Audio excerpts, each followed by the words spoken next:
বর্ষার শুরুতেই ভাঙনের কবলে পড়েছে ফরিদপুরের পদ্মাপাড়ের মানুষ। ইতোমধ্যে নদী গর্ভে বিলীন হয়ে গেছে ভিটেমাটি, ফসলি জমি। ভাঙন হুমকিতে রয়েছে শত শত বাড়িঘর, ফসলি জমি, স্কুল, মসজিদ সহ নানা গুরুত্বপূর্ণ স্থাপনা। আতঙ্কে নির্ঘুম রাত কাটানো পদ্মাপাড়ের মানুষের দাবি স্থায়ী বাঁধ নির্মাণের। আশিস পোদ্দার বিমানের তথ্য চিত্রে আরও জানাচ্ছেন ডলি বিনতে আনোয়ার।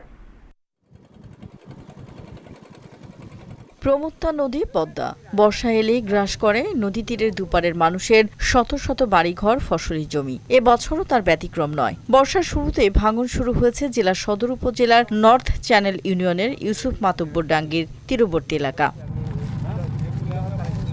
গত বছর এ এলাকার শতাধিক বাড়িঘর নদী গর্ভে বিলীন হয়ে যাওয়ার পর পানি উন্নয়ন বোর্ড থেকে জিও ব্যাগ ফেলে ভাঙন রোধ করার চেষ্টা করা হয়, কিন্তু এবছর পানি বাড়ার সাথে সাথে আবারও ভাঙন শুরু হয়ে গেছে। ফলে আতঙ্কে রয়েছে ক্ষতিগ্রস্ত এলাকার মানুষ। আমরা 5 থেকে 6 বার নদী ভাঙ্গুনে এখন আবার একটু করে যাই, আর ভাঙ্গুনে আমাদের আর মাথা গুজার ঠাঁই নাই। এখন যা অবস্থা তাতে আমার ফসলাদি জমি এবং বাড়িঘর হলো নিয়ে যেতেছে। সামনে মসজিদ, সামনে মাদ্রাসা, এইগুলোও মানে নদীর সাথেই এইগুলো চলে যাবে।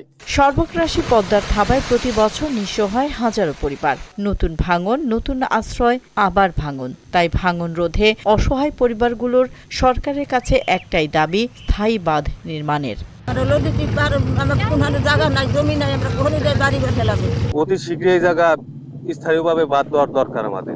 সরকারের কাছে আমাকে এতটুকু অনুরোধ, দয়া করে আমাকে একটু ব্যবস্থা নেন, দয়া করে একটু ব্যবস্থা নেন, দোহাই লাগে আপনাকে।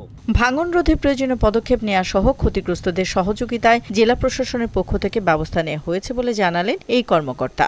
ক্ষতি কমানোর জন্য দ্রুত ব্যবস্থা নেওয়ার জন্য পানি উন্নয়ন বোর্ডকে বলা হয়েছে।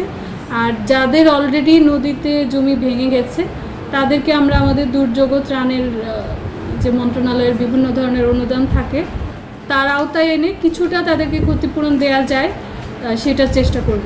আপৎকালীন সময় জিও ব্যাগ ফেলে ভাঙন রোধ করা হলেও এটা স্থায়ী সমাধান নয় জানিয়ে প্রয়োজনীয় ব্যবস্থা নেওয়ার আশ্বাস এই কর্মকর্তার। যদি ভাঙনের তীব্রতা বাড়ে এবং জনগণের জানমাল, সহায় সম্বল, রাস্তাঘাট, স্কুল, কলেজ এইগুলো যদি ক্ষতি হওয়ার সম্ভাবনা থাকলে আমরা সেখানে আপৎকালীন ব্যবস্থা নেব এবং সেই অনুযায়ী জিও ব্যাগ ডাম্পিং করে আমরা ভাঙনটাকে হ্রাস করার একটা আমাদের প্রচেষ্টা থাকে। ভাঙন রোধে স্থায়ী বাঁধ নির্মাণ সহ দ্রুত প্রয়োজনীয় পদক্ষেপ নেওয়ার জোর দাবি ক্ষতিগ্রস্ত গ্রামবাসীর।